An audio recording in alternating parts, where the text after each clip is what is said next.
കണ്ടതിന് ശേഷം, കാരണം ഇതൊരു ചെറിയ കാര്യമല്ല, അതിന് തീരുമാനം എടുക്കും കാര്യങ്ങൾ. ഇവിടെ കിടക്കുകയാണ് ഒരു വിവാഹത്തിലോട്ട് പോകാൻ വേണ്ടി, അല്ലെങ്കിൽ ഇതെല്ലാം കൂടെ സോജം താങ്ങുമോ? നടക്കുള്ളൂ. അതുപോലെ അത് നമുക്ക് തീർപ്പാക്കാം കേട്ടോ. എന്തായാലും രണ്ടുപേരും അവർക്ക് ഇപ്പൊ ഹോസ്പിറ്റലിൽ കഴിഞ്ഞ 10-12 ദിവസം നിന്നപ്പോ അവിടെ ഏതെങ്കിലും സെറ്റായി കാണും. പപ്പയായിട്ട് അവിടെ നിന്നപ്പോ അവിടെ വല്ല ഡോക്ടറോ കമ്പൗണ്ടറോ ആരെങ്കിലും ഒക്കെ സെറ്റായി കാണും.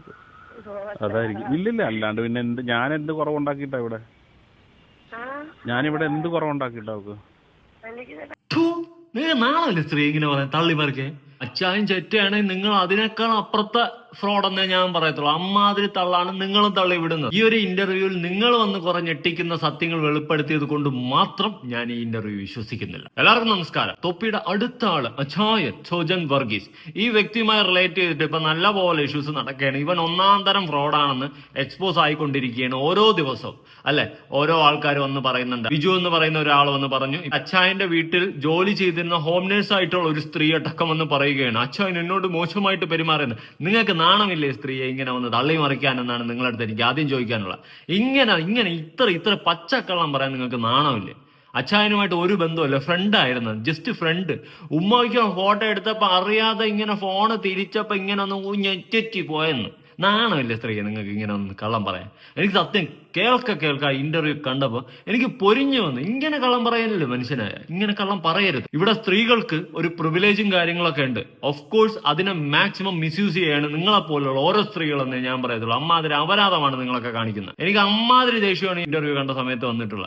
സ്ത്രീകൾക്ക് ഇവിടെ ഉള്ള കൺസിഡറേഷനെ നിങ്ങൾ മിസ്യൂസ് ചെയ്ത് കള്ളക്കണ്ണീരൊഴുക്കി കാണിക്കുകയാണ് ചെയ്തിട്ടുള്ളത്. ഒരിക്കലും ഞാൻ അക്സെപ്റ്റ് ചെയ്യത്തില്ല. ഇപ്പൊ അച്ചായൻ നാറിയായിരിക്കാം, പരനാറിയായിരിക്കാം, എന്ത് കോപ്പോ ആയിക്കൊണ്ടോട്ടെ, പക്ഷെ ഇല്ലാത്ത കാര്യം പറഞ്ഞ് സിറ്റുവേഷൻ നോക്കിയിട്ട് കയറി അടിക്കാൻ നിൽക്കരുത്. അതൊരു തന്തയില്ലാത്ത പരിപാടി എന്നേ ഞാൻ പറയത്തുള്ളൂ. ഉള്ള കാര്യം ഓപ്പൺ ആയിട്ട് പറയാം. അങ്ങനത്തെ പരിപാടി ആര് ചെയ്താലും ഞാൻ യോജിക്കത്തില്ല. ഇപ്പോൾ അച്ചായൻ ഓൾറെഡി നെഗറ്റീവായിട്ട് നിൽക്കുകയാണ്. ഞാൻ അടക്കം കയറി പറയുന്നുണ്ട്, എല്ലാവരും സംസാരിക്കുന്നുണ്ട് അച്ചായനെതിരെ. പക്ഷേ അതിന്റെ ഇടയിൽ കയറിയിട്ട് ചുമ്മാ കുത്തിത്തിരിപ്പ് ഉണ്ടാക്കാൻ വേണ്ടിയിട്ട് മനഃപൂർവ്വം നിങ്ങൾ നല്ല പിള്ള ചമയാൻ വേണ്ടി, നിങ്ങൾ എന്തോ പവിത്രയാണെന്ന് തെളിയിക്കാൻ വേണ്ടിയിട്ട് നാറിയ പരിപാടി കാണിക്കരുത്. അത് ഒരു തരത്തിലും ഞാൻ അംഗീകരിച്ച് തരത്തില്ല. അത് ആരായാലും, അച്ചായനായാലും, അച്ചായന്റെ പെണ്ടാട്ടിയായാലും, അച്ചായന്റെ എക്സ് ആയാലും, അച്ചായന്റെ ഡബിൾ എക്സ് ആയാലും ഞാൻ അംഗീകരിക്കത്തില്ല. അച്ചായൻ തെറ്റ് ചെയ്താലും ഞാൻ തെറ്റെന്ന് പറയും. ആര് ഫ്രോഡ് കാണിച്ചാലും അതും ഞാൻ ഫ്രോഡ് പരിപാടി എന്ന് പറയും. അത് എന്റെ എത്തിക്സാ. അതിന്റെ ഇടയിൽ ഞാൻ ഒരു തേങ്ങയും നോക്കാറില്ല. എന്തായാലും തുടങ്ങാം. ദൈവം എന്നെ സത്യം പറഞ്ഞാൽ എന്നെ ഇറക്കിയത് തന്നെ ഇവനെ പോലുള്ള പരമച്ചെറ്റ് പറയുവാണെങ്കിൽ അങ്ങനെ തന്നെ പറഞ്ഞ അവനെ പൂട്ടാൻ വേണ്ടി തന്നെയാണെന്ന് എനിക്കിപ്പോൾ ഫീൽ ചെയ്തിട്ടുണ്ട്. കാരണം ഞാൻ ഇങ്ങനെ ഒരു ഇന്റർവ്യൂവിൽ വരണം, എനിക്ക് പറയണമെന്ന് തോന്നി ആ സമയത്ത് തന്നെ എവിടെ നിന്നല്ലാതെ എനിക്ക് ഒരുപാട് പേര് എനിക്ക് കുറേ തെളിവുകളായിട്ട് വന്നിട്ടുണ്ട്. ഒരുപാട് പേര് എവിടെ നിന്നറിയില്ല കുറേ തെളിവുമായിട്ട് വന്നിട്ടുണ്ട് എന്റെ അടുക്കൽ. നിങ്ങൾ ആരുടെ നിങ്ങളെ തെളിവ് ഇപ്പൊക്കെ ഞാൻ കണ്ടിട്ടുള്ളതാണ്. നല്ല ഒന്നാം തരം ഫ്രോഡ് സാധനം നിങ്ങൾ ആദ്യം ഒരു ലൈവായിട്ട് കൊണ്ടിറക്കി നിങ്ങളുടെ ഇൻസ്റ്റാഗ്രാം പേജിൽ തന്നെ. അതിൽ തന്നെ ഞാൻ തൂക്കി. നിങ്ങൾ കാണിക്കുന്ന പക്കാ ഫ്രോഡ് പരിപാടിയാണെന്ന് എനിക്ക് നല്ലോണം മനസ്സിലായിട്ടുണ്ട്. കാരണം ആ ഉമ്മയ്ക്കുന്ന ഫോട്ടോ കണ്ടിട്ട് ഞാനും അച്ഛനും തമ്മിൽ ഒരു ബന്ധവുമില്ല, അങ്ങനെ എന്നെ കല്യാണം കഴിക്കണമെന്ന് ഫോഴ്സ് ചെയ്യിപ്പിച്ചു എന്നുള്ള കാര്യമാണ് നിങ്ങൾ അടിച്ചു വാങ്ങിച്ചത്. എനിക്ക് ഒരു തരത്തിലും അത് യോജിക്കാൻ പറ്റത്തില്ല.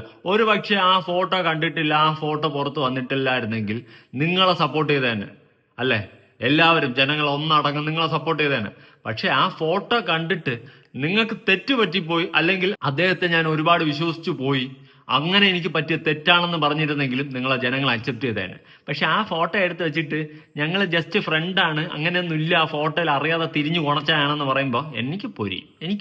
ഇനി ഇതിന് പുറമെ ഇവർ തൊപ്പിയെ അച്ചായൻ നെഗറ്റീവ് പറഞ്ഞെന്ന് പറഞ്ഞുകൊണ്ട് തൊപ്പിയെ അച്ചായനെ തമ്മിലടിപ്പിക്കാൻ നോക്കുന്നുണ്ട്. കൊള്ളാം, അതും എനിക്ക് ഇഷ്ടപ്പെട്ടു. കൊള്ളാം, നല്ല അടിപൊളി പരിപാടിയാണ്.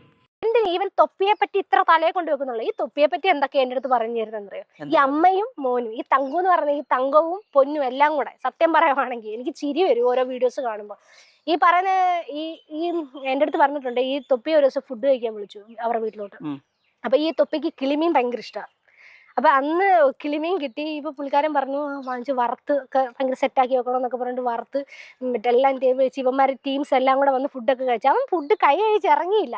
അതിനും പറഞ്ഞു മൊത്തം തീറ്റ. അവൻ എന്നാ തീറ്റയാ, അവൻ മറ്റേതാണ്.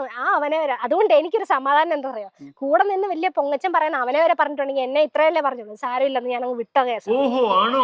ഇനിയിപ്പോ ഈ ഒരു ഗ്യാപ്പിൽ കയറിയിട്ട് തൊപ്പി അച്ചായൻ തമ്മിലടിപ്പിക്കാൻ നോക്കണ്ട. ഇനി അങ്ങനെ അച്ചായൻ പറഞ്ഞെന്ന് അങ്ങ് ഇരിക്കട്ടെ, അങ്ങ് വോട്ടാന്ന് നോക്കിയാൽ. ഇതല്ലേ ഇതിപ്പോ എല്ലാ ആൾക്കാരും ചിലപ്പോൾ സാധാരണ പറയുന്ന ഒരു കാര്യമാണ്. ഇതിന്റെ ഇടയിൽ കയറിയിട്ട് രണ്ടുപേരെ തമ്മിലടിപ്പിക്കാൻ നിങ്ങൾ നോക്കുന്ന ഈ പരിപാടി എനിക്ക് മനസ്സിലായില്ലെന്ന് വിചാരിക്കരുത്. കണ്ടുകൊണ്ടിരിക്കുന്ന ജനങ്ങൾ പൊട്ടന്മാരല്ല. നിങ്ങളുടെയൊക്കെ രീതിയും സംസാരവും ബോഡി ലാംഗ്വേജും ഒക്കെ കാണുമ്പോൾ, കാണിക്കുന്ന തെളിവുകളൊക്കെ കേൾക്കുമ്പോഴും കാണുമ്പോഴും അത്യാവശ്യം ഇവിടെ ഉള്ള മലയാളികൾക്ക് കാര്യം പിടികിട്ടും. അതുകൊണ്ട് കിടന്ന് മെഴുകാനും തള്ളി മറിക്കാനും നിൽക്കരുത്. ഉള്ള കാര്യം പറയാം, വില കളയരുത്. ഇല്ല എങ്കിലും അത് കളയരുത്. നമ്മളെ കോള് വിളിക്കുന്ന ഷൗട്ട് ചെയ്യുന്ന ഓരോന്ന് പോലും പുള്ളി റെക്കോർഡ് ചെയ്ത് വെച്ചിട്ട് നമ്മളെ ഭീഷണിപ്പെടുത്തും. അത് അങ്ങനെ ഞാൻ നിന്നെ ഇപ്പം ആക്കി തരാടി, എൻ്റെ വീഡിയോക്കകത്തിട്ട ഇപ്പം നീ നാറുപടി. അങ്ങനെ എനിക്ക് ആ സമയത്ത് ഒരു പേടി അതായിരുന്നു. ഇങ്ങനെ കിട്ടാൻ ആളുകളൊന്നും ചിന്തിക്കില്ല, എന്താണ് ശരിയെന്നോ ചിന്തിക്കാതെ നമ്മളെല്ലാവരും കുറ്റപ്പെടുത്തുമല്ലോ. അയ്യോ വേണ്ട, നമ്മൾ അങ്ങ് താന്ന് കൊടുത്തേക്കാൻ, പുള്ളി ഒന്നും മിണ്ടണ്ടെന്നുള്ള രീതി ഞാൻ ഇത്രയും നാൾ സൈലന്റ് ആയിട്ടിരുന്നതാണ്. പക്ഷേ ഇപ്പം ഈ ഒരു ഫോട്ടോ സമയത്ത് ഞാൻ പുള്ളീനെ ഫുള്ള് ബ്ലോക്ക് ചെയ്ത. പുള്ളി എന്നെ ഭീഷണിപ്പെടുത്തിയിട്ട് പറഞ്ഞു, മുഖത്ത് ആസിഡ് വരെ ഒഴിക്കുമെന്ന് എന്നെ ഭീഷണിപ്പെടുത്തി. ഞാൻ അപ്പോഴും പറഞ്ഞു, നീ ആണെങ്കിൽ നിനക്ക് ഉറപ്പുണ്ടെങ്കിൽ നീ ഇവിടെ വാ, ഒന്ന് ഒഴിച്ച് കാണിക്കും. അവസാനം വന്ന് ഒഴിച്ചു തന്നാൽ മൂഞ്ചി പോവും. അതുകൊണ്ട് ആവശ്യമില്ലാത്ത വെല്ലുവിളിയൊന്നും വിളിക്കാൻ നിൽക്കരുത്. ചുമ്മാ കയറി വെല്ലുവിളിച്ച് ഇരന്ന് വാങ്ങാൻ നിൽക്കരുത്. എന്നെ ഒഴിയിടാന്ന് ഒരാളെന്ന് പറഞ്ഞു കഴിഞ്ഞാൽ ചിലപ്പോൾ ഒഴിക്കും. നമ്മുടെ ബിഗ് ബോസിൽ റോക്കിയുടെ സിജോ ഇടിയിടാന്ന് പറഞ്ഞാൽ അവൻ അവസാനം ഇടിച്ച് പല്ലും തെറിപ്പിച്ച് ഇപ്പോഴും സർജറി ചെയ്തുകൊണ്ട് നടക്കുന്നതാണ്. അതുകൊണ്ടാണ് പറഞ്ഞത്, ആവശ്യമില്ലാത്ത വെല്ലുവിളിയൊന്നും വിളിക്കാതിരിക്കുക. ഇനി അച്ഛൻ ആസിഡ് ഒഴിക്കുമെന്ന് പറഞ്ഞിട്ടുണ്ട് കേട്ടോ. അതിന്റെ ചേട്ട് ഞാനൊന്ന് കാണിച്ചു തരാം. എന്നാ പറയുന്നേ മുത്തക്കഴപ്പ്. നാണമില്ലേ നിനക്ക്? നിന്റെ ചേച്ചിക്ക് ഞാൻ അയച്ചു കൊടുത്തിട്ടുണ്ട്. എന്താ ഇവളുടെ ചേച്ചിക്ക് അയച്ചു കൊടുത്തത്? ബാക്കിയുള്ളവർക്ക് കൊടുത്തിട്ടുണ്ട്. ഒരു കുപ്പി ആസിഡിന്റെ ചിലവേ ഉള്ളൂ, ഓർത്തോ. അപ്പൊ എന്തൊക്കെയോ വശപ്പശകൊണ്ട്. പിന്നെ ആ ലാസ്റ്റ് വന്നിട്ട് ആസിഡിന്റെ കേസ് പറയുന്നുണ്ട്. നിന്റെ ചേച്ചിക്ക് ഞാൻ അയച്ചു കൊടുത്തിട്ടുണ്ട്. അച്ചായന് എന്താണ് ഇവരുടെ ചേച്ചിക്ക് അയച്ചു കൊടുത്തത്? ബാക്കിയുള്ളവർക്കും കൊടുത്തിട്ടുണ്ട്. എന്താണ് കൊടുത്തത്? അതാണ് അറിയേണ്ടത്. ആ ഫോട്ടോ ആയിരിക്കാം, മേ ബി വേറെയും ഫോട്ടോസ് ആയിരിക്കും. നല്ല അടിപൊളി ഫോട്ടോസ് ചിലപ്പോൾ അച്ചായന്റെ കാണും. ഏതെങ്കിലും ഫോട്ടോസോ വീഡിയോസോ ഒക്കെ ഇതുപോലെ ബന്ധുക്കൾക്ക് അയച്ചു കൊടുത്ത് കാണാം മേ ബി അച്ചായൻ. ബാക്കി ഇനി ചേച്ചി പറ. പക്ഷെ ആ ഫോട്ടോ കണ്ടു കഴിഞ്ഞപ്പോഴത്തേനും ആ ഫോട്ടോ ഏറ്റവും അടുത്ത രണ്ടുപേര് കൂടി അതാ ഞാൻ പറഞ്ഞത്, അവിടെ ആ ഇരിക്കുന്ന ആ സെറ്റിയിൽ അവിടെ ഇങ്ങനെ ഇരിക്കുന്ന ചാരി എന്താ പറയുക, നമ്മൾ കുറച്ച് അത്യാവശ്യം നല്ല നോർമലി നല്ല ക്ലോസ് ഫ്രണ്ട് ആയിട്ട് തന്നെ ആയിരുന്നു. അത് കഴിഞ്ഞപ്പോഴത്തേക്ക് അതേ പറഞ്ഞില്ല, ആ ഇരിക്കുന്ന ടൈമിൽ ആ കോണ്ടാക്ട് നല്ല സമയങ്ങളിലുള്ള, അത് കഴിഞ്ഞിട്ടാണ് ഈ പുള്ളി ഈ വരുന്നത്. ഈ നല്ല സമയത്താണോ ആ ഉമ്മ കൊടുത്തതും? അല്ല, ഉമ്മ കൊടുത്ത മീൻസ് ഇങ്ങനെ ചാരി ഇരുന്ന് ഇങ്ങനെ ചെയ്യുന്ന ഒരു, ഇങ്ങനെ ചരിഞ്ഞു ഫോണിൽ നോക്കുന്ന ഒരു ടൈപ്പാണത്. ആ പുള്ളി അത് അങ്ങനെ ആക്കിച്ച് വെച്ചതാണ്. നിങ്ങൾ നാളല്ലേ സ്ത്രീ ഇങ്ങനെ പറയാൻ തള്ളിമാർക്ക്? ഫോട്ടോ ഇങ്ങനെ ചരിച്ച് അങ്ങനെ ഫോണിൽ നോക്കിക്കൊണ്ടിരുമ്പോ ചരിച്ചു വെച്ചോണ്ടിരുന്നല്ലേ? എന്നെ കൊണ്ടൊന്നും പറയിപ്പിക്കില്ല. പച്ച തെറിയാണ് എന്റെ വായിൽ വരുന്നത്. അല്ല, ഞാൻ സാമാനല്ല തെറ്റിയിരിക്കുകയാണ്. ഇല്ലാത്ത ഇങ്ങനെ താവരാതം എന്ന് പറയാം. ആ ഫോട്ടോ ഞാൻ കൊടുക്കാം. ഇത് കണ്ടിട്ട് അച്ചായൻ ഷർട്ട് ഇടാതിരിക്കുന്നു. അച്ചായൻ അങ്ങോട്ട് ഇട്ടിട്ടുണ്ടോ എന്ന് എനിക്കറിയത്തില്ല. അവര് വന്ന് കൊടുക്കുന്ന സാധനം കണ്ടല്ലോ ഉമ്മ. ഇത് ഫോണ് ചരിച്ചപ്പോഴാണ് കൊടുത്തത്. കണ്ണടച്ചിരുന്ന് ഉമ്മ കൊടുക്കണം. കണ്ടോണ്ടിരിക്കണ പൊട്ടന്മാരല്ല കേട്ടോ സ്ത്രീയെ. നിങ്ങൾ ആവശ്യമില്ലാത്ത കാര്യങ്ങൾ പറഞ്ഞുണ്ടാക്കാൻ നിൽക്കരുത്. എനിക്കിതൊക്കെ കാണുമ്പോൾ പൊരിഞ്ഞു വരും. ഞാൻ ഉള്ള കാര്യം പറയാം. ഇതെന്തുവാ ഇത്? കണ്ടോണ്ടിരിക്കണ പൊട്ടന്മാരെന്നാണ് നിങ്ങളുടെയൊക്കെ വിചാരം? ഇത്രയും ഇതാവരുത് മനുഷ്യൻ കേട്ടാ. ഉള്ള കാര്യം പറയാം. നിങ്ങൾക്ക് അബദ്ധം പറ്റി അങ്ങനെ വിശ്വസിച്ചു പോയെന്ന് പറഞ്ഞിരുന്നെങ്കിലും ഞാൻ അക്സെപ്റ്റ് ചെയ്തേനെ, ജനങ്ങൾ അക്സെപ്റ്റ് ചെയ്തേനെ. പക്ഷെ ഇല്ലാത്ത രീതിയിൽ പറഞ്ഞു ഉരുളാൻ നിൽക്കരുത്. അച്ചായ നാറിയായിരിക്കാം, നാറിയാണെന്ന് അങ്ങ് കൂട്ടിക്കോ എന്നും വെച്ചിട്ട് ഈ ഗ്യാപ്പിൽ കയറിയിട്ട് ഒരുമാതിരി വർത്തമാനം പറഞ്ഞുണ്ടാക്കാൻ നിൽക്കരുത്. ഇതൊക്കെ വളരെ മോശമായിട്ടുള്ളൊരു കാര്യമാണ്. ഇനി PJ മച്ചാൻ ഒരു സംഭവം ഈ സ്ത്രീയെ കുറിച്ചിട്ട് പുറത്തു വിടുന്നുണ്ട്. അച്ചായനും ഇവരും തമ്മിൽ ഇഷ്ടത്തിലായിരുന്നെന്നും കല്യാണം കഴിക്കാൻ വേണ്ടിയിട്ട് ജാതകം നോക്കാൻ പോയതും കഥ അടക്കം PJ മച്ചാൻ വീഡിയോ കോളിന്റെ റെക്കോർഡ് അടക്കം പുറത്തു വിടുന്നുണ്ട്. ഒന്ന് കണ്ടോക്കാം. കണ്ടതിന് ശേഷം, കാരണം ഇതൊരു ചെറിയ കാര്യമല്ല, അതിന് തീരുമാനമുള്ള കാര്യങ്ങൾ ഇവിടെ കിടക്കും. സംബന്ധം അറിയോ? കല്യാണത്തിന്റെ ജാതകം വീഡിയോ കോളിൽ ആരാന്നുള്ളത് അതെല്ലാം കറക്റ്റ് ആക്കിക്കൊണ്ട് വേണം ഒരു വിവാഹത്തിലോട്ട് പോകാൻ വേണ്ടി. അല്ലെങ്കിൽ ഇതെല്ലാം കൂടെ സോജൻ താങ്ങുമോ? ഞാൻ താങ്ങും. അതൊക്കെ ഇപ്പൊ പറയുന്നേ നടക്കുള്ളൂ. അതുപോലെ ദോഷങ്ങളുണ്ട് എനിക്ക്. അത് നമുക്ക് തീർപ്പാക്കാം കേട്ടോ. എന്തായാലും രണ്ടുപേരൂടെ വാ എന്തായാലും കേട്ടോ. നാണോണ്ട് ആ സ്ത്രീയെ നിങ്ങൾക്ക് കുറച്ചെങ്കിലും ഉളുപ്പെന്ന് പറയുന്ന സാധനം എവിടെയെങ്കിലും ഉണ്ടോ? നിങ്ങൾ എന്തോന്ന് പറഞ്ഞ ജസ്റ്റ് ഫ്രണ്ട്, എനിക്ക് വേറെ ഒന്നുമില്ല, ഞാൻ അവിടെ ഹോം നേഴ്സ് ആയിട്ടാണ് പോയത്. ഇങ്ങേരുമായിട്ടുള്ള കെട്ടാൻ എന്തിനാണ് ജാതകം നോക്കണം? കീരവെത്തെടുക്കണം. എന്നെ കൊണ്ടത് പറയിപ്പിക്കുക. എനിക്ക് പൊരിഞ്ഞു കയറി ഈ സാധനങ്ങൾ കണ്ടപ്പോൾ. ഇങ്ങനെ ഒരു സ്ത്രീ ആകാൻ പാടില്ല. അതപ്പതിക്കരുത് ദയവ് ചെയ്തിട്ട്. നല്ല ജനുവിനായ സ്ത്രീകളുണ്ട് ഇവിടെ നീതിക്ക് വേണ്ടി പോരാടുന്ന. അവരെയും കൂടി നമുക്കൊരു സംശയം തോന്നുന്ന രീതിയിൽ കൊണ്ടെത്തിക്കരുത് ദയവ് ചെയ്തിട്ട്. നിങ്ങളെ പോലെയുള്ള സ്ത്രീകൾ ഇങ്ങനെ കള്ളം പറഞ്ഞു കൂട്ടിയിട്ട് സ്വന്തം ഭാഗം ന്യായീകരിച്ച് മെഴുകുന്നതിൽ എന്തർത്ഥമാണ് സ്ത്രീയെ ഉള്ളത്? ഇന്റർവ്യൂവിൽ വന്നു നിങ്ങൾ മെഴുകയാണ്. ഫോട്ടോ അറിയാതെ എഴുത്ത എന്നെ കൊണ്ടത് പറയിപ്പിക്കരുത്. എനിക്കിതൊക്കെ കാണുമ്പോൾ പൊരിഞ്ഞു വരും കേട്ടോ. ഇങ്ങനെ പറ്റിക്കരുത് ആൾക്കാരെ. ഇനി ഈ സ്ത്രീയും അച്ചായനും തമ്മിലുള്ള ഒരു വിഷയവുമായി ബന്ധപ്പെട്ടിട്ട് അച്ചായൻ മറ്റൊരു സ്ത്രീയുടെ അടുത്ത് സംസാരിക്കുന്ന ഒരു വോയിസ് ഉണ്ട്. അതും PJ മച്ചാൻ തന്നെയാണ് പുറത്തുവിട്ട. കേട്ടോക്കാം. റീസൺ അവക്കിപ്പോ ഹോസ്പിറ്റലിൽ കഴിഞ്ഞ 10-12 ദിവസം നിന്നപ്പോ അവിടെ ഏതെങ്കിലും സെറ്റായി കാണും. ആ പപ്പയായിട്ട് അവിടെ നിന്നപ്പോ അവിടെ വല്ല ഡോക്ടറോ കമ്പൗണ്ടറോ ആരെങ്കിലും സെറ്റായി കാണും അവക്ക്. അതായിരിക്കും. ഇല്ലില്ല, അല്ലാണ്ട് പിന്നെ ഞാൻ എന്ത് കുറവുണ്ടാക്കിയിട്ടാ ഇവിടെ? ഞാനിവിടെ എന്ത് കുറവുണ്ടാക്കിയിട്ടാ അവക്ക്? ഞാൻ ചോദിച്ചോട്ടെ, ഞാനിവിടെ എന്ത് കുറവുണ്ടാക്കി? അവക്ക് സിനിമ കാണണമെന്ന് പറഞ്ഞാൽ പച്ചപ്പാതിരിക്ക് സിനിമയ്ക്ക് പോകും. പുറത്ത് ഭക്ഷണം, ഇവിടെ ഭക്ഷണം ഉണ്ടാക്കി വെച്ചാലും പുറത്ത് ഭക്ഷണം കഴിക്കണം, അവൾക്ക് ഇന്ന ഹോട്ടലിൽ നിന്ന് ഇന്ന ഭക്ഷണം കഴിക്കണമെന്ന് പറഞ്ഞാൽ അവിടെ പോവും. ഒരു കുറവും വരുത്തിയിട്ടില്ല, ഒരു കുറവും വരുത്തിയിട്ടില്ല. ഡ്രസ്സ് വേണമെന്ന് പറഞ്ഞാൽ അവൾ തന്നെ കയറി അവൾക്ക് ഇഷ്ടമുള്ളത് പർച്ചേസ് ചെയ്യണത്. യാത്ര പോകണമെന്ന് പറഞ്ഞാൽ അപ്പം പോയേക്കും ഞങ്ങൾ. പിന്നെന്താ വേണ്ടത്? പിന്നെ വഴക്കുണ്ടാക്കണത് ഈ ഫോൺ രാത്രി വരുമ്പോൾ ഞാൻ ചോദിക്കും ഇത് ആരാ വിളിച്ചത്, എന്തിനാ വിളിച്ചത്?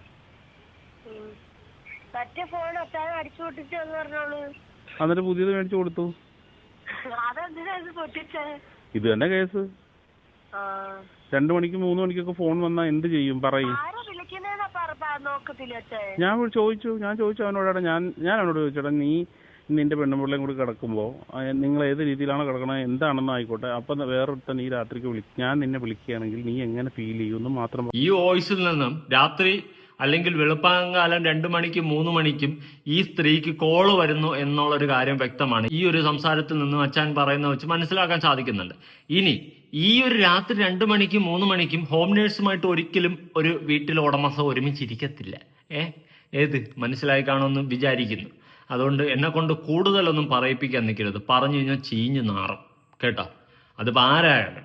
ഇപ്പൊ വിജയ് മച്ചാൻ അവന്റെ കാര്യത്തിലും അവന് തെളിയിക്കാൻ പറ്റാതെ പോയി. ഒരു കേസ് വന്ന് അവന് തെളിയിക്കാൻ പറ്റാതെ പോയി. അച്ഛൻ്റെ കേസിലാണ് അവൻ ആത്മാർത്ഥമായിട്ട് നിൽക്കുന്നതും കാണുന്നുണ്ട്. കൊള്ളാടാ, അതെങ്കിലും നടക്കട്ടെ.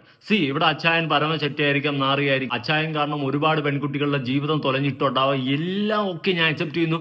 തെളിവ് സഹിതം വന്നു കഴിഞ്ഞാൽ ഇങ്ങനെ അറസ്റ്റ് ചെയ്ത് ജയിലിൽ അടയ്ക്കണം, ഇങ്ങേർക്ക് നല്ല മൊട്ടം പണിയും കിട്ടണം. പക്ഷേ ഇല്ലാത്ത കാര്യം പറഞ്ഞ് ഒരുത്തി പോലും വരരുത്. എനിക്കതേ പറയാനുള്ളൂ. 1000 ചെയ്ത തെറ്റുകളുടെ ഇടയിൽ കൂടി ഒരു ചെയ്യാത്ത തെറ്റ് പോലും നെഞ്ചത്തെടുത്ത് അടിച്ചു വച്ച് കൊടുക്കരുത്. ഇവരെ പോലുള്ള സ്ത്രീകളാണ് സ്ത്രീകൾക്ക് അപമാനം. ഇവർ പറയുന്ന ഒരൊറ്റ കാര്യം പോലും ഞാൻ വിശ്വസിക്കത്തില്ല. ഉള്ള കാര്യം ഞാൻ പറയാം. ഇവരെന്നിട്ട് ബിജു എന്ന് പറയുന്ന ഒരു വ്യക്തിയെ, അതായത് അച്ചായന്റെ മുറപ്പെണ്ണിന്റെ ഭർത്താവായ ബിജു എന്ന് പറയുന്ന വ്യക്തിയുമായിട്ട് ഇവർ സംസാരിക്കുന്നുണ്ട്. നമ്മൾ കഴിഞ്ഞ വീഡിയോയിൽ ബിജു എന്ന് പറയുന്ന വ്യക്തിയുടെ ഒരു വോയിസ് റിലേറ്റ് ചെയ്ത് വെച്ചിട്ടുണ്ടായിരുന്നു. അതിന്റെ താഴെ കമന്റ്സും കാര്യങ്ങളൊക്കെ വന്നിട്ടുണ്ട്. എനിക്ക് ബിജു എന്ന് പറയുന്ന വ്യക്തിയുടെ അടുത്ത് പറയാനുള്ളതെന്ന് വെച്ച് കഴിഞ്ഞാൽ, നിങ്ങൾക്ക് എന്തെങ്കിലും പറയാനുണ്ടെങ്കിൽ ഓഫ് കോഴ്സ് നിങ്ങൾക്ക് നേരിട്ട് തെളിവ് സഹിതം സോഷ്യൽ മീഡിയയിൽ ഒന്ന് സംസാരിക്കാം. പക്ഷേ ഈ സ്ത്രീയെ കൂട്ടുപിടിക്കരുത്. ഇവര് ലോക ഫ്രോഡാണ്. ഇവരെ കൂട്ടുപിടിക്കരുത്. ഇവർ പറയുന്നതൊക്കെ പച്ചക്കള്ള. ഇവരെ വെളുപ്പിക്കാൻ വേണ്ടിയിട്ട് ഇവരൊരു ഇന്റർവ്യൂ ഒന്ന് ചെയ്തതായിട്ടാണ് എനിക്ക് പേഴ്സണലി മനസ്സിലായിട്ടുള്ള. ഇതിന്റെ പേരിൽ നിങ്ങൾ എനിക്കിട്ട് എന്താ ഉണ്ടാക്കിയാലും എനിക്കൊരു തേങ്ങയില്ല. ഞാൻ എന്തായാലും ഉള്ള കാര്യം വിളിച്ചു പറയും. അതിപ്പോ ആരായാലും എനിക്ക് അത്രേ പറയാനുള്ളൂ. മനസ്സിലായില്ലേ? അതാണ് ഞാൻ ആ പുള്ളിയുടെ അടുത്ത് അന്ന് അത്രയും എനിക്ക് ദേഷ്യം വന്ന് പ്രതികരിച്ചതും അതാണ്. കാരണം ഞാൻ പുള്ളിയെ ആദ്യമേ ഇതുപോലെ ഫോട്ടോസ്, അതായത് നോർമൽ റീൽസ് പോലെ ഇട്ടപ്പോൾ എനിക്ക് ഇഷ്ടപ്പെടാഞ്ഞിട്ട് ഞാൻ പുള്ളിയുടെ അടുത്ത് ഇങ്ങനെ പറഞ്ഞു. പുള്ളിയുടെ അടുത്ത് പറഞ്ഞു കഴിഞ്ഞിട്ട് പിറ്റേ ദിവസം ഇതുപോലെ എന്നെ ഷൗട്ട് ചെയ്യും. അതുകൊണ്ട് ഞാൻ ഈ പ്രാവശ്യം എനിക്ക് മനസ്സിലായി പുള്ളിയുടെ അടുത്ത് പറഞ്ഞിട്ട് കാര്യമില്ല. പുള്ളിയുടെ അടുത്ത് ഇനിയും ഞാൻ പിന്നെയും കോൺടാക്ട് ചെയ്യുമ്പോൾ വിളിക്കും. പുള്ളിയുടെ വിചാരം ഇങ്ങനെ പേടിപ്പിക്കുമ്പോൾ ഞാൻ പുള്ളീനെ അങ്ങ് കോൺടാക്ട് ചെയ്യും, ഞാൻ അങ്ങ് അടുത്ത് ചെല്ലും എന്നുള്ളൊരു മൈൻഡാണ്. പക്ഷെ പുള്ളി പ്ലാൻ ചെയ്യുന്ന പോലെ ഒന്നും എൻ്റെ കാര്യത്തിൽ നടന്നിട്ടില്ല. പുള്ളിയുടെ മെയിൻ അതാണ് പുള്ളിക്ക് പറ്റിയ മിസ്റ്റേക്ക്. പക്ഷെ അങ്ങനെ ഒരു ഫോട്ടോ വെച്ച് ബ്ലാക്ക് മെയിൽ ചെയ്യാനായിട്ട് എന്തെങ്കിലും കാരണമുണ്ടോ? ഇഷ്ടമാണെന്ന് എന്തെങ്കിലും ഇല്ല, പുള്ളിക്ക് മാരേജ് ചെയ്യണം എന്ന് പറഞ്ഞിട്ട് ഒരുപാട് പറഞ്ഞിട്ട് ഞാനതാ പറഞ്ഞു. അപ്പോഴാണ് ഈ 1 ലാഖ് ഞങ്ങൾ ആ ഹോസ്പിറ്റലിൽ പോയിട്ട് ഞാൻ അവർ അമ്മ ഹോസ്പിറ്റലിലായിരുന്ന സമയത്ത് ഞാൻ പോയി കണ്ടപ്പോൾ ഞാൻ നോർമലി സംസാരിച്ചപ്പോഴാണ് ഈ 1 ലാഖിന്റെ കാര്യം ഞാനിങ്ങനെ ചോദിക്കുമ്പോൾ ഞാൻ ചോദിച്ചു ഇങ്ങനെ എനിക്കൊന്ന് ഹെൽപ്പ് ചെയ്യണം എന്നൊക്കെ, ഫിനാൻഷ്യലി ഒന്ന് ചെയ്യണം എന്ന് പറഞ്ഞപ്പോൾ അച്ചായൻ വിവാഹ തട്ടിപ്പ് നടത്താറുണ്ട്, മറ്റുള്ള സ്ത്രീകളെ കല്യാണം കഴിച്ച് പറ്റിച്ച് പൈസ തട്ടിയെടുക്കാറുണ്ടെന്നുള്ള ഒരു ആരോപണമാണ് അച്ചായന്റെ തലയ്ക്കകത്ത് നിൽക്കുന്നത്. അങ്ങനെയുള്ള അച്ചായന്റെ കയ്യിൽ നിന്നും 1 ലക്ഷം രൂപ തട്ടിയെടുത്തോണ്ട് പോകാൻ ഇവർ ശ്രമിക്കുന്നുണ്ട്. ഫിനാൻഷ്യലി എന്നെ സഹായിക്കണം, 1 ലക്ഷം രൂപ തരുമോ എന്നിവർ ചോദിച്ച് സഹായിക്കാൻ വേണ്ടി അച്ചായൻ 1 ലക്ഷം രൂപ എടുത്ത് കൊടുക്കുന്നുണ്ടെങ്കിൽ അച്ചായന്റെ അവസ്ഥ ആലോചിച്ച് നോക്ക്. ഏത് അപ്പൊ ഇവര് അച്ചായന്റെ കയ്യിൽ നിന്ന് 1 ലക്ഷം രൂപ മിണുങ്ങാൻ നിന്നല്ലോ. ഏത് ബന്ധത്തിലാ? നിങ്ങൾ പറഞ്ഞ ഹോം നേഴ്സിന്റെ ബന്ധത്തിലാണോ? ഹോം നേഴ്സിന്റെ ബന്ധത്തിലാണോ 1 ലക്ഷം രൂപ എടുത്ത് വീശി തരേണ്ടത്? അറിയാൻ പാടില്ലാത്തതുകൊണ്ട് ചോദിക്കുകയാണ്. നമ്മൾ പറയുമ്പോൾ എല്ലാം പറയണമല്ലോ. ഹോം നേഴ്സിന്റെ ബന്ധം വെച്ചിട്ട് 1 ലക്ഷം രൂപ എടുത്ത് അച്ചായൻ നിങ്ങൾക്ക് തരണോ? എൻ്റെ ഈ വീഡിയോ കാണുന്നവർ മാക്സിമം ഷെയർ ചെയ്യുക. ഇതുപോലുള്ള ഫ്രോഡ് പരിപാടികളായിട്ട് വരുന്ന ഒരൊറ്റ എണ്ണത്തിന് വെറുതെ വിടരുത്. എനിക്കതേ പറയാനുള്ളൂ മെയിനായിട്ട്. അമ്മാതിരി കലിപ്പാണ് എനിക്ക് ഈ സ്ത്രീയൊക്കെ കാണിച്ചു കൂട്ടുന്നത് കാണുമ്പോൾ. ഇതൊക്കെ നമുക്ക് ചുമ്മാ ഇരുന്ന് ചിന്തിച്ചാൽ മാത്രം മനസ്സിലാവും ഇവരൊക്കെ പറയുന്ന പച്ചക്കള്ളമാണ്. പുള്ളി വീഡിയോ എടുത്തിട്ട്, അതായത് ഈ പൈസക്ക് വേണ്ടിയിട്ട് എടുത്ത വീഡിയോ ഉണ്ടല്ലോ, അമ്മയുടെ ചികിത്സയ്ക്ക് വേണ്ടിയിട്ട്, ആ വീഡിയോ ഇട്ടതിന് ശേഷം പുള്ളി എഡിറ്റ് എല്ലാം ചെയ്ത് കഴിഞ്ഞ് കണ്ട് ഞാനിങ്ങനെ റീൽസ് കണ്ടു. അപ്പോൾ ഞാൻ വിളിച്ചു, ഇങ്ങനെ വീഡിയോ ഇട്ടോ എന്നൊക്കെ ചോദിച്ചുകൊണ്ട് വിളിച്ച സമയത്ത് പുള്ളി എന്നോട് ചോദിച്ചൊരു ചോദ്യമുണ്ട്. എൻ്റെ ഫോൺ ഇപ്പോൾ പോയി, അല്ലെങ്കിൽ ഞാൻ അത് റെക്കോർഡ് ചെയ്യിപ്പിക്കാറ്, ഞാൻ അതെങ്ങനെയും എടുക്കാൻ നോക്കാം. പുള്ളി എന്നോട് ചോദിച്ചുണ്ട്, ഇത് നാച്ചുറലായിട്ട് തോന്നുന്നുണ്ടോ വീഡിയോ എന്ന്. എൻ്റെ അടുത്ത് എൻ്റെ പെറ്റ തള്ള സത്യം എൻ്റെ അടുത്ത് വിളിച്ച് ചോദിച്ചിട്ട് നാച്ചുറലായിട്ട് തോന്നുന്നുണ്ടോ ഇടി. അന്ന് ഇവൻ ഏത് തരത്തിലെ നാറിയാണെന്നും എനിക്ക് മനസ്സിലായി. ശരിക്കും പറഞ്ഞ അമ്മേനെ കച്ചവടം ചെയ്തവനാണ്. അത് കുറേ ഞാൻ നിങ്ങളുടെ അടുത്ത് പറഞ്ഞല്ലോ, കുറച്ച് പ്രൂഫ് കാണിക്കാന്ന്. അത് അമ്മയുടെ മോൻ്റെ ലീലാവിലാസങ്ങൾ ഇപ്പം അവർ പറയുമ്പോൾ നിങ്ങൾക്ക് അത് കുറച്ചുകൂടെ വ്യക്തമാവും. ഞാൻ പറയുമ്പോഴാണല്ലോ കഥ ഉണ്ടാക്കി അവിടെ ഭാഗം സേഫ് ആക്കാനാണ് ഈ ചിലപ്പോൾ സംസാരിക്കുന്നതെന്നുള്ളത് വരും. 100% യോജിക്കുന്നു. നിങ്ങൾ പറഞ്ഞു കഴിഞ്ഞാൽ നിങ്ങളുടെ ഭാഗം സേഫ് ആക്കാൻ വേണ്ടി തന്നെയാണ് കഥ മെനഞ്ഞു വിടുന്നു എന്ന് തന്നെയാണ് നമ്മൾ മനസ്സിലാക്കുന്നത്. അമ്മാതിരി ഫ്രോഡ് വർത്തമാനമാണ് നിങ്ങൾ സംസാരിക്കുന്നത്. നല്ല ഒന്നാം തരം പച്ചക്കള്ള ഉള്ള കാര്യം ഞാൻ ഓപ്പണായിട്ട് തുറന്നു പറയാം. അതുകൊണ്ട് നിങ്ങൾ പറഞ്ഞത് കൊണ്ട് മാത്രം ഈ കേസ് ഞാൻ വിശ്വസിക്കുന്നില്ല. നേരത്തെ എനിക്കൊരു ഡൗട്ട് ഉണ്ടായിരുന്നു, അമ്മയെ വെച്ചിട്ട് ഈ ഒരു പേരിൽ പൈസ പിടിച്ചിട്ട് അതിൽ നിന്ന് കുറെ പൈസ തട്ടിയെടുത്തോ എന്നുള്ള സംശയം ഉണ്ടായിരുന്നു കേട്ടോ. പക്ഷെ നിങ്ങൾ പറയുന്നത് കൊണ്ട് മാത്രം എനിക്ക് അതിലൊരു വിശ്വാസം തോന്നുന്നില്ല. ഞാൻ ഉള്ള കാര്യം പറയാം. വെള്ളം കൊണ്ട് മെനഞ്ഞൊരു ചീട്ട് കൊട്ടാരം മെയ്തെടുത്തു കഴിഞ്ഞാൽ അത് പെട്ടെന്ന് ഇടിഞ്ഞങ്ങ് പൊളിഞ്ഞു വീഴും. ദയവ് ചെയ്തിട്ട് ഇങ്ങനത്തെ നാടകങ്ങളും കൊണ്ട് വരാതിരിക്കുക. ഉള്ള കാര്യം പറയാം. ജെന്യുവനായിട്ട് ഒരുപാട് സ്ത്രീകൾ ഒരുപാട് കേസുകളിൽ സഫർ ചെയ്യുന്നുണ്ട്. നാളെ അവരെയും കൂടി ഒരു സംശയത്തിന്റെ മുൾമുനയിൽ നിർത്തേണ്ട സിറ്റുവേഷൻ നിങ്ങളെപ്പോലുള്ള സ്ത്രീകൾ ഉണ്ടാക്കാതിരിക്കുക. എനിക്കതേ മെയിനായിട്ട് പറയാനുള്ളത്. കൂടുതലും പറഞ്ഞു കഴിഞ്ഞാൽ അവസാനം ശരിയാവൂല. ഇന്റർവ്യൂ കണ്ടിട്ടേ എനിക്ക് പ്രതികരിക്കാതിരിക്കാൻ പറ്റുന്നില്ല. അതുകൊണ്ട് തന്നെയാണ് ഞാൻ ഇതിന് തയ്യാറായി വന്നത്. കാരണം അത്ര നമുക്ക് ഉളുപ്പുള്ള ഞാൻ ഇങ്ങനെയൊക്കെ മനുഷ്യരുണ്ടോ എന്ന് ഞാൻ ചിന്തിച്ചു പോവുക. ഇങ്ങനെ ഉണ്ടാക്കി കഥകൾ പറയാൻ പറ്റുന്നവനൊക്കെ ഈ ഭൂമിയിൽ ഉണ്ടോ ശരിക്കും? അതെ, തീർച്ചയായും നിങ്ങളെ പോലെയുള്ള സാധനങ്ങൾ ഈ ഭൂമിയിലുണ്ടോ എന്നാണ് ഞാൻ ആലോചിക്കുന്നത്. അത് അച്ചായനായാലും ശരി, നിങ്ങളായാലും ശരി. അച്ചായൻ കള്ളനെങ്കിൽ കള്ളനെ കഞ്ഞി വെച്ച ടീമാണ് നിങ്ങളെന്നേ ഞാൻ പറയത്തുള്ളൂ. ആ രീതിയിലാണ് നിങ്ങളിവിടെ കള്ളങ്ങൾ മെനഞ്ഞു കൂട്ടിയത്. ഇങ്ങനെ ഫ്രോഡ് പരിപാടികൾ കാണിക്കരുത്. ദൈവം പോലും പൊറുക്കത്തില്ല. ഞാൻ ഉള്ള കാര്യം പറയാം, കൺഫേമാണ്. ഇനി നിങ്ങളുടെ എക്സ് സംസാരിക്കുന്ന ഒരു വോയിസ്, അതായത് വിജയ് മച്ചാൻ വിട്ടതാണ്, കേട്ടു നോക്കാം. ഈ കുട്ടിയുടെ എക്സുകളാണ് എന്നാണ് ജസ്റ്റ് നോക്കാം. ചേട്ടാ, എനിക്ക് ഇവരായിട്ട് വല്ല ബന്ധമൊന്നുമില്ല, യാതൊരു വിധ ബന്ധമില്ല. ഉണ്ടായിരുന്നു, ഞങ്ങൾ റിലേഷനിലായിരുന്നു, ഇഷ്ടമായിരുന്നു. പക്ഷെ എനിക്ക് ഇവളായിട്ട് എനിക്കിപ്പോൾ താല്പര്യമൊന്നുമില്ല, ഒരു താല്പര്യമില്ല. ഞാൻ ഇവളെ ഓൾറെഡി വാട്സപ്പിലൊക്കെ ഞാൻ ബ്ലോക്ക് ചെയ്ത് വെച്ചേക്കണമായിരുന്നു. പിന്നെ ഇടയ്ക്ക് അവൾക്ക് മെൻ്റലി എന്തോ പ്രശ്നങ്ങളൊക്കെ വന്നു എന്ന് വിചാരിച്ച് ഇടയ്ക്ക് ഞാൻ വിളിച്ച് ഫോണിൽ സംസാരിച്ചായിരുന്നു. പക്ഷെ അല്ലാണ്ട് എനിക്ക് വല്ല താല്പര്യമൊന്നുമില്ല ഇവളായിട്ട്. എങ്ങനെ താല്പര്യപ്പെടും? ഇതല്ലേ അവസ്ഥ. അച്ചായനൊരു കള്ളനായിരിക്കാം, പക്ഷെ ആ കള്ളന് പൂട്ടാൻ വേറെ ഒന്ന് വന്നതുപോലെയൊക്കെ എനിക്ക് തോന്നി. പേഴ്സണലി ഉള്ള കാര്യം പറയാം, എനിക്കിതിൽ ഒരു വിശ്വാസമില്ല. ഇവർ പറയുന്നത് കൊണ്ട് മാത്രം എവിടെയോ എനിക്ക് നല്ല പോലെ ചീഞ്ഞ് നാറുന്നുണ്ട്. പറയാൻ പറ്റുന്നില്ല. ഇനി ഇവരൊരു വിസ തട്ടിപ്പ് കേസുമായി ബന്ധപ്പെട്ടിട്ട് വിജയ് മച്ചാൻ ഒരു വോയിസും കൂടി പുറത്തു വിട്ടിട്ടുണ്ട്. നമുക്ക് അതും കൂടി ഒന്ന് കേൾക്കാം. കാര്യം എന്തായിരുന്നു ബ്രോ? അത് എന്റെ ചേട്ടന് വേണ്ടിട്ടായിരുന്നു പുള്ളിക്കാരി നോക്കിയിട്ടുണ്ടായത് പറഞ്ഞത്, ദുബായിലേക്ക് പോകാനായിട്ട്. ജിനു ആണോ? അതായത് ജിനു ആയിരുന്നു ഫസ്റ്റ് പറഞ്ഞത് നമ്മളോട്. ജിനു വന്നിട്ട് ഫസ്റ്റ് കാശ് കൊടുത്തപ്പോ റെഡിയാക്കണ്ട്, എന്താണ് 2-3 ദിവസത്തേക്ക് ഡിലേ ഉണ്ടാവും എന്നൊക്കെ പറഞ്ഞ് ഫസ്റ്റ് ഫണ്ട് മേടിച്ച്. ജിനു ആണ് ഫണ്ട് മേടിച്ചേ? ഫസ്റ്റ് ജിനുവിന്റെ ഫണ്ട് കൊടുത്ത ഞാൻ. ഇത് ഒരു വിസ തട്ടിപ്പുമായി ബന്ധപ്പെട്ടിട്ടുള്ള ഒരു വോയിസ് എന്ന് പറഞ്ഞ് കുറച്ച് മാത്രമേ ഇത്ര കേൾപ്പിക്കുന്നുള്ളൂ. ആവശ്യം വന്നാൽ വേറെ മൊത്തം വിടുമെന്നാണ് പറയുന്നത്. എടാ എന്റെ പൊന്ന് വിജയ മച്ചാളെ, നീ മൊത്തം എടുത്ത് വിട്. ഇതിന്റെയൊക്കെ ഫ്രോഡ് തന്നെ നിങ്ങൾ പൊളിച്ചെടുക്കണം. അങ്ങനെ ഇനിയിപ്പോൾ ആണുങ്ങളെ മാത്രം കുറ്റപ്പെടുത്തി അങ്ങ് വെക്കേണ്ട കാര്യമൊന്നുമില്ല. അച്ചായൻ തെറ്റ് ചെയ്തിട്ടുണ്ടെങ്കിൽ അത് എക്സ്പോസ് ചെയ്യണം, ഇല്ലെന്ന് ഞാൻ പറയുന്നില്ല. അച്ചായൻ ഓൾറെഡി നെഗറ്റീവ് നിൽക്കുന്ന ഈ ഒരു സമയത്ത് ഈ ഗ്യാപ്പിൽ കയറിയിട്ട് ഗോളടിച്ച് സ്വന്തമായിട്ട് വെളുക്കാൻ വേണ്ടിയിട്ടുള്ള ഈ പരിപാടി ചെയ്യരുത്. അച്ചായൻ ബർത്ത്ഡേ അന്ന് പോസ്റ്റ് എടുത്ത് ഇട്ടതോടെ ഇവർ നാറി നത്തം കൊട്ടി. ഇനി വേറെ വഴിയില്ല. സോഷ്യൽ മീഡിയയിൽ നാറി നിൽക്കുമ്പോഴാണ് ഈ ഗ്യാപ്പിൽ കൂടി കയറിയിട്ട് കുറെ കൂടി താങ്ങി ഇടയിൽ കൂടി അടിച്ച് സ്വന്തമായിട്ട് വെളുത്തു പോകാന്ന് വിചാരിക്കുന്നത്. ഞാൻ ജീവിച്ചിരിക്കുന്ന സമയത്ത് നടക്കത്തില്ല. അങ്ങനെ ഉണ്ടെങ്കിൽ എന്നെ തീർത്തിട്ട് നീ സ്വന്തമായിട്ടിരുന്ന് വെളുത്തോ എന്നേ ഞാൻ പറയത്തുള്ളൂ. ഇതിനു മുമ്പ് കല്യാണം കഴിച്ചിട്ടുണ്ടോ അച്ഛൻ? ഉണ്ടോ എന്ന് ചോദിക്കരുത്, അത് ലിസ്റ്റ് എടുക്കാൻ പാടാ. അതെന്താ? അത്രേ ഉണ്ട് ലിസ്റ്റ് 1-2 ആണെങ്കിൽ നമുക്ക് കറക്റ്റ് കണക്ക് പറയാം, 1-2 എന്നുള്ളത്. ഇതിപ്പോ 1-2 അല്ല. അതുകൊണ്ട് ഞാൻ എന്റെ അറിവ് വെച്ചാൽ ഇത്ര ഉണ്ട്. ഇനി അത് കൂടുതൽ ഉണ്ടോന്ന് എനിക്കറിയാം. ജിനുവിന്റെ അറിവ് വെച്ച് എത്ര പേരുണ്ട്? എന്റെ ഒരു അറിവ് 10-100 പേരെ ഉണ്ട്. 100-100 പേരോ കല്യാണം കഴിച്ചിട്ടുണ്ട് അച്ചായൻ? മയത്തിലൊക്കെ തള്ളടേ. ഒരു വർഷത്തിൽ ഒരെണ്ണം വെച്ച് കഴിച്ചാലും എത്ര? ഇപ്പൊ 100 വയസ്സ് കഴിയുകയാണ് അച്ചായന്. ജനിച്ച അന്നുപോലെ കഴിക്കേണ്ടി വരും. അതാണ് അവസ്ഥ. നിങ്ങളൊന്ന് ആലോചിച്ച് നോക്ക്. മയത്തിൽ തള്ളുന്നതിൽ വിശ്വസിക്കാൻ തോന്നണം. ആ ഫോട്ടോയിൽ തള്ളിയില്ല, അതുപോലെ ഒന്നും തള്ളല്ലേ. ഫോട്ടോയുടെ കേസൊക്കെ തള്ളിയതുപോലെ തള്ളാൻ നിന്ന് കഴിഞ്ഞാൽ 1% പോലും നമുക്ക് വിശ്വസിക്കാൻ പറ്റത്തില്ല. മയത്തി തള്ളേ വിശ്വസിക്കാം കേട്ടോ. കല്യാണമല്ല, ചീറ്റിങ്. എൻ്റെ ഒരു അറിവ് വെച്ചിട്ട് അതെനിക്കിപ്പോൾ പറയാൻ പറ്റുമെന്ന് എനിക്കറിയില്ല. ഇവരെ പെൺവാണിഭത്തില് അമ്മയുടെയും മോൻ്റെയും കേസ് വരെ ആയിട്ടുണ്ട് പുൽപ്പള്ളി സ്റ്റേഷനിൽ. അതെങ്ങനെയാ? അത് വയനാട്. അത് എനിക്ക് ഓരോരുത്തർ തന്ന ഇൻഫർമേഷൻ ആണ്. അത് വയനാട് പുൽപ്പള്ളി സ്റ്റേഷൻ. അത് ഇത്രയും ഞാൻ പറയണമെന്നുണ്ടെങ്കിൽ ഒരാൾ എൻ്റെ അടുത്ത് പറഞ്ഞിട്ടാവുമല്ലോ. അമ്മയുടെയും മോൻ്റെയും പേരിൽ കേസ് കൊടുത്തിട്ടുണ്ടെന്ന് പറഞ്ഞു, പെൺവാണിഭം. അതായത് സ്ത്രീകളെ വിറ്റ് കച്ചവടമാക്കുക ഈ അമ്മയുടെയും മോൻ്റെയും പരിപാടി. അതായത് എന്നെ അതിന് കിട്ടിയില്ല, അതാണ് മെയിൻ പറ്റിയ മിസ്റ്റേക്ക്. അതാണ്. എങ്ങനെ കിട്ടും? അതിനു മുമ്പ് അച്ചായൻ്റെ നിന്ന് 1 ലക്ഷം രൂപ തട്ടാൻ നിങ്ങൾ ശ്രമിച്ചില്ലേ, പിന്നെ എങ്ങനെ കിട്ടും? അതുകൊണ്ട് അത് വിട്ട്. എൻ്റെ പൊന്നു മോളെ, ഉടായ്പകൾ കാണിക്കരുത്. ഞാനൊക്കെ നല്ലോണം ഉടായ്പകൾ കണ്ടിട്ടുള്ളതും കേട്ടിട്ടുള്ളതും. നമ്മൾ കുറച്ച് കാലമായി ഇതിൻ്റെ അകത്ത് കിടന്ന് മെഴുകാൻ തുടങ്ങിയിട്ട്. അത്യാവശ്യം ഉടായ്പകൾ കണ്ടാൽ നമുക്കങ്ങ് മനസ്സിലാവും. അതുകൊണ്ട് ഇവിടെ കിടന്ന് മെഴുകാൻ നിൽക്കരുത്. അച്ചായൻ കള്ളനായിരിക്കാം എന്ന് വെച്ചിട്ട് നിങ്ങൾ സ്വയം അങ്ങ് വെളുക്കാൻ നോക്കരുത്. ആ ഫോട്ടോ ഒന്ന് പുറത്തു വിട്ട എൻ്റെ ചൊറിച്ചിലാണ് തീർത്തതെന്ന് എനിക്ക് മനസ്സിലായി. പക്ഷെ ഞാൻ ജീവിച്ചിരിക്കുമ്പോൾ ഞാൻ നേരത്തെ പറഞ്ഞതുപോലെ സമ്മതിക്കത്തില്ല. ഉള്ള കാര്യം ഉള്ളതുപോലെ, സത്യത്തിൻ്റെ ഒപ്പം, അത്രേ എനിക്ക് പറയാനുള്ളൂ. അല്ലാണ്ട് ഈ ഒരു ഗ്യാപ്പിൽ കയറി നിങ്ങൾ വെളുക്കാൻ നോക്കണ്ട, പാണ്ടാകും. പുതിയൊരു വീഡിയോ ആയിട്ട് കാണാം. ബൈ.